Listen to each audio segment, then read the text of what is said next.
Born from the marriage of two cousins, Marie Louise would never escape the consequences of her cursed dynasty. Her family tree was terribly intertwined, and as if that were not enough, as an eternal warning, she was forced to marry the most inbred king in history, Charles II of Spain. When they gave her the news, she did not stop crying for weeks, but her entire life would become just as tragic, marked by a premature death and a series of horrific sufferings. The French court felt blessed when, on March 26, 1662, Marie Louise d'Orléans was born inside the majestic Palais Royal. She was the eldest daughter of Philippe I, Duke of Orléans, and Henrietta of England, who were themselves related. Marie Louise was therefore descended from two of the most powerful royal families in Europe, the French and the English monarchy. Her paternal grandparents were Louis XIII of France and Anne of Austria, while her maternal grandparents were Charles I of England and Henrietta Maria of France. However, for her, this power would become a sentence. Compared to her adulthood, Marie Louise's childhood was relatively happy. She mainly lived in her father's residences within the French court and was extremely attached to her grandparents. She spent a great amount of time with her grandmother, who loved her deeply and eventually adopted her, later leaving most of her fortune to her when she died. It was in many ways a fairy tale childhood spent among gardens, teams of attendants, and a large family that loved her dearly.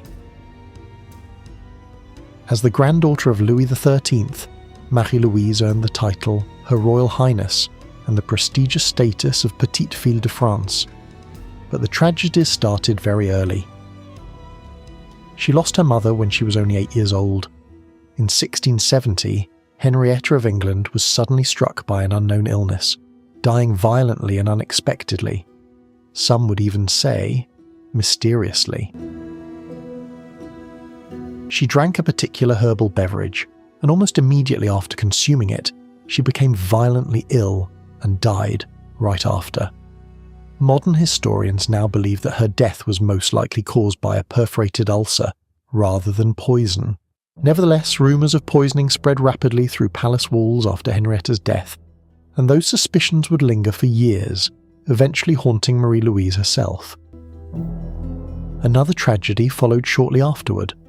Her younger brother, Philippe Charles, died at only 3 years old, leaving Marie Louise as the only surviving child for a time.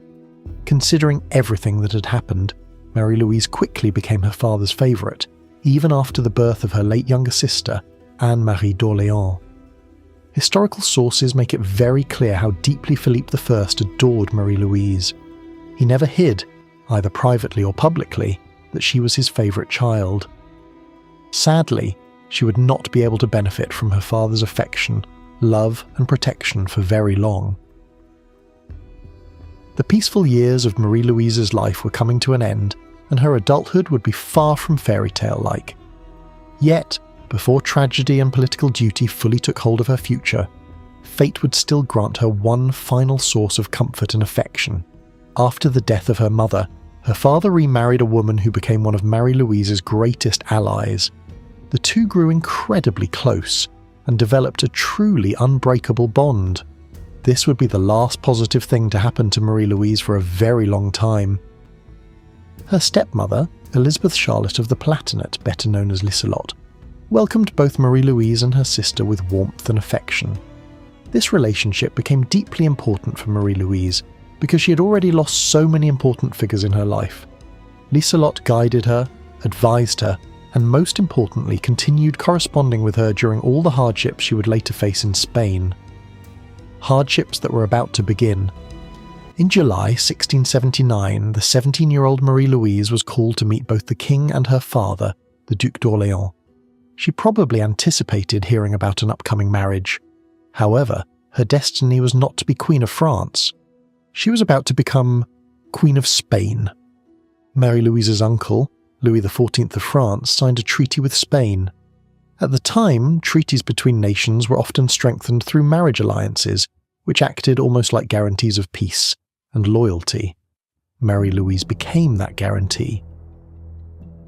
To reinforce the fragile peace between France and Spain, she was chosen to marry the sickly and deeply inbred young King Charles II of Spain. Marie Louise was only 16 years old when the news reached her, and from that moment on, her fate was sealed. Needless to say, she did not take the news well. Historical sources specifically mention that Marie Louise cried for weeks and made no attempt to hide her despair. She was confused, terrified, nervous, and devastated.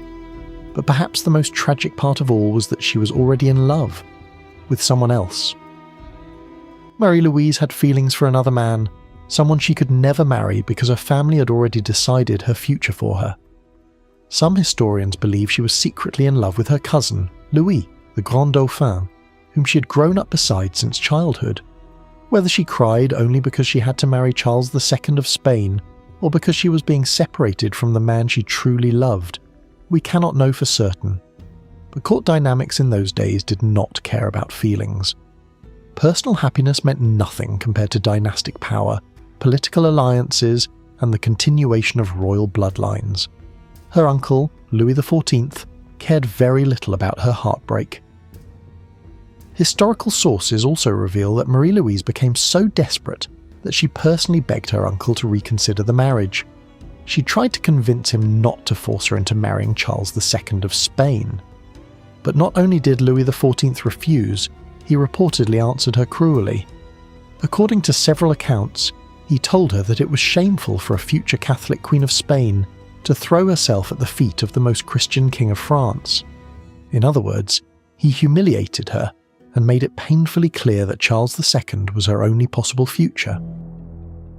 Everyone knew that her future husband was sick, deformed, and physically frail. While returning from Spain, a French ambassador described Charles II as so ugly that he inspired fear, adding that he looked gravely ill. Tragically, this was not an exaggeration. As many of you already know, Charles II's terrifying appearance was not simply the result of a random birth defect. It was the consequence of generations of inbreeding within the Habsburg dynasty. His suffering was visible from the very beginning of his life.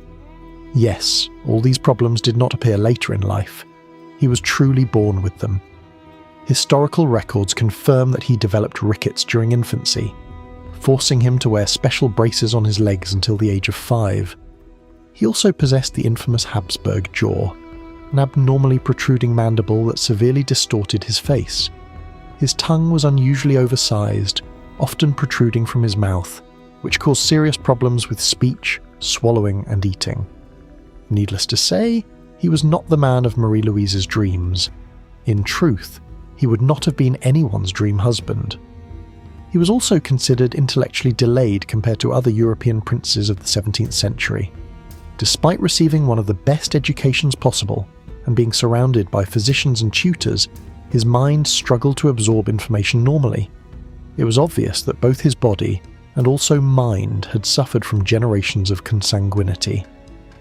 Many historians no longer believe Louis XIV arranged this marriage purely for political stability. Some sources suggest there was also manipulation involved.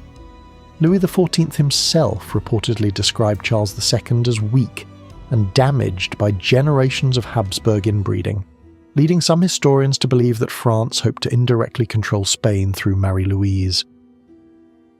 The marriage ceremony took place on August 30th, 1679 at Fontainebleau. Fortunately for Marie Louise, she did not yet have to meet or kiss her horrifying future husband because Charles II was represented by a proxy during the ceremony. Marie Louise performed her role perfectly, and the vows were celebrated. But immediately afterwards she collapsed. Perhaps the reality of her future had finally become unbearable. Contemporary reports describe her as utterly inconsolable after the wedding, crying even more intensely than before. And beyond the marriage itself, another painful reality awaited her.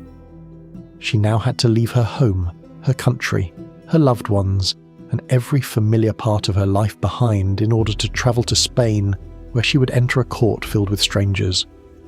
Before leaving France, 2 weeks of celebrations were held in honour of the union between the two dynasties. Marie Louise barely participated. On the day of her departure, she made one final stop at the convent of Val-de-Grâce, where her mother's heart had been placed after death. She went there to say goodbye. It would be the last time she ever saw France. Louis XIV's final cruelty toward his niece came during their farewell. Historical sources claim that instead of simply saying "Goodbye, Madame," he added the words "and forever," making it painfully clear that she was never expected to return home. Fortunately, Liselott accompanied her during part of the journey toward what increasingly felt like exile in a foreign land. She comforted her and supported her until the moment Marie Louise finally approached the life awaiting her in Spain. Marie Louise did not meet Charles II until late 1679, when a second marriage ceremony was organised with both spouses physically present. This ceremony took place in Quintana Pala, and once they exchanged their vows, Marie Louise officially became Queen of Spain. There was just one major problem. She did not speak Spanish. Marie Louise and Charles II could barely communicate with one another. From the very beginning, she hated the Spanish court. Its customs were even stricter and colder than those of France. For example, attendants were forbidden from touching the Queen of Spain. This created an incredibly cold and isolating environment. Marie Louise felt unwanted and alone, though that isolation would eventually become the least of her suffering. She could not even look out of windows freely. These were not simple royal restrictions anymore. They were a form of imprisonment. The Spanish court believed that ordinary people should not even be allowed to see the Queen's face. From the first days onward, all of these rigid customs only deepened Marie Louise's homesickness and sadness. She was also horrified by certain traditions of the deeply Catholic Spanish court. Unlike France, Spain expected the Queen to publicly attend punishments carried out by the Inquisition. Marie Louise was forced to witness torture and executions, including heretics being burned alive. She hated it. Her discomfort with Spanish customs quickly became obvious, and she soon became deeply unpopular at court. Courtiers whispered behind her back, and rumours spread endlessly through palace corridors. Yet despite all this, she did have one ally in Spain: her husband. Charles II adored Marie Louise from the moment he saw her portrait. Historical sources confirm that he fell deeply in love with her almost immediately. Over time, his devotion only grew stronger. Marie Louise gradually began appreciating her husband's affection. They even started teaching each other their native languages. Charles taught her Spanish, while she taught him French. It was not necessarily passionate romantic love, but a genuine friendship slowly began to form between them.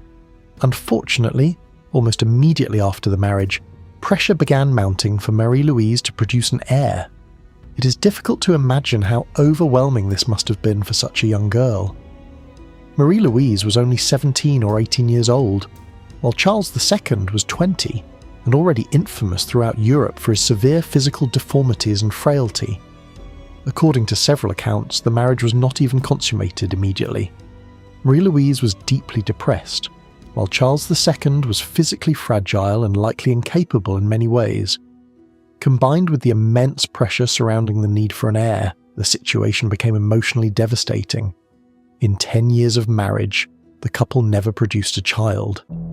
Modern historians largely attribute this not to Marie Louise, but to Charles II himself. Because of generations of inbreeding and physical abnormalities, he was most likely infertile.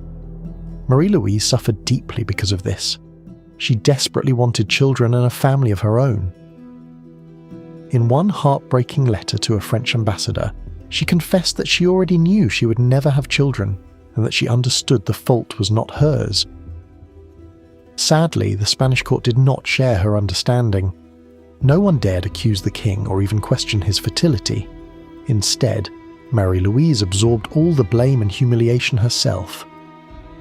Today we know that Charles II had only one testicle, and that it was severely atrophied.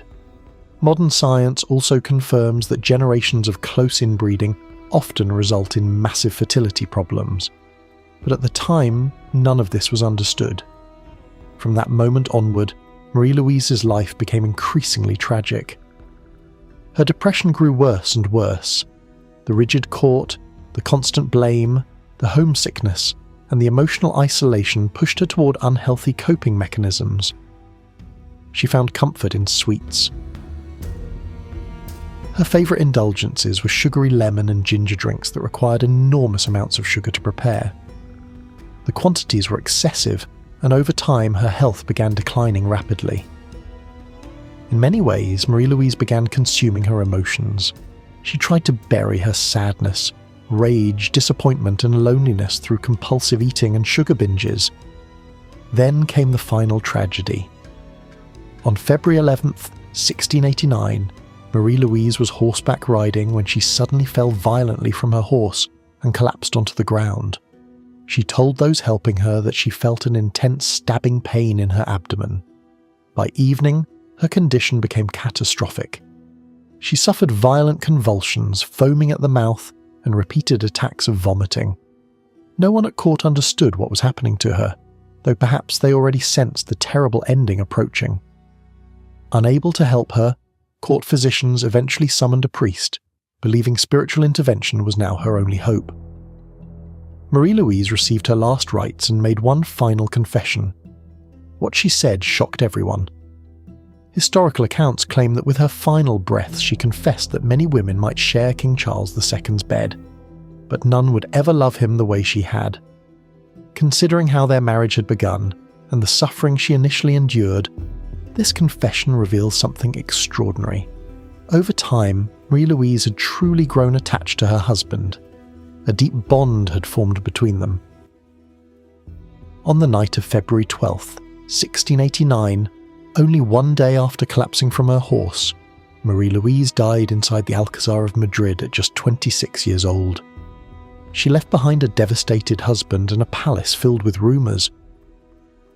As with her mother years earlier, sudden deaths in royal courts immediately sparked suspicions of poisoning. Many at court believed Marie Louise had been murdered. The rumours intensified because she had failed to produce an heir during 10 years of marriage. Some courtiers even speculated that Charles II's mother may have poisoned her in order to replace her with a more fertile wife.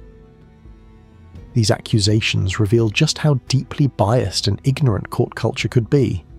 No one seriously considered that Charles II himself might have been the cause of the infertility. Modern historians, however, now believe Marie Louise most likely died from acute appendicitis, an illness easily treated today but absolutely fatal at the time. And appendicitis is excruciatingly painful. Marie Louise almost certainly suffered terribly during the final hours of her life. Because rumours of poisoning had become so widespread in both Spain and France, an autopsy was eventually performed, something rarely done for royalty. The examination found no evidence of poison. To silence further speculation, Marie Louise was buried quickly in the pantheon of the Infante at El Escorial. She was buried in foreign soil, far from her homeland. And perhaps the saddest detail of all is that this section of El Escorial specifically housed the remains of Spanish queens who failed to produce an heir. Even in death, they were categorized by infertility. It is heartbreaking to think that a young French princess who dreamed of love and family ended her life buried in a foreign land where she was never truly accepted, constantly judged, and ultimately remembered for something that was never even her fault. I do want to point out that although acute appendicitis remains the most accepted explanation today, Marie Louise's unhealthy eating habits may also have contributed to her decline. During her years of emotional suffering, she increasingly experienced stomach pain, nausea, and digestive issues linked to her compulsive consumption of sweets. It is therefore possible that food contamination, severe indigestion, or other gastrointestinal complications also played a role, especially in a body already weakened by years of emotional distress and poor nutrition. We should also remember that during her final illness, court physicians desperately experimented with countless treatments and medicines because they had no idea what was happening to her. It is entirely possible that some of these attempts worsened her condition. A life spent ignored, with her desires constantly sacrificed for political power, ended with one undeniable truth. Marie Louise was deeply mourned by Charles II of Spain. Historical sources suggest that after her death the king became overwhelmed with grief. At one point he even opened her tomb to look at her one final time, though the sight devastated him so badly that he quickly fled. Soon afterward, the Spanish court resumed its endless political machinery and began searching for a new wife for Charles II. Portraits of potential brides were presented before the king so he could give his opinion. According to one story, Charles II politely remarked that all the women were beautiful. But then, in a moment of visible sadness, he turned toward the portrait of Marie Louise hanging nearby. He stared at it with exhausted, grief-stricken eyes and quietly said, "But none of them will ever be as beautiful as she was." Then he lowered his gaze, and his tragic life continued from there.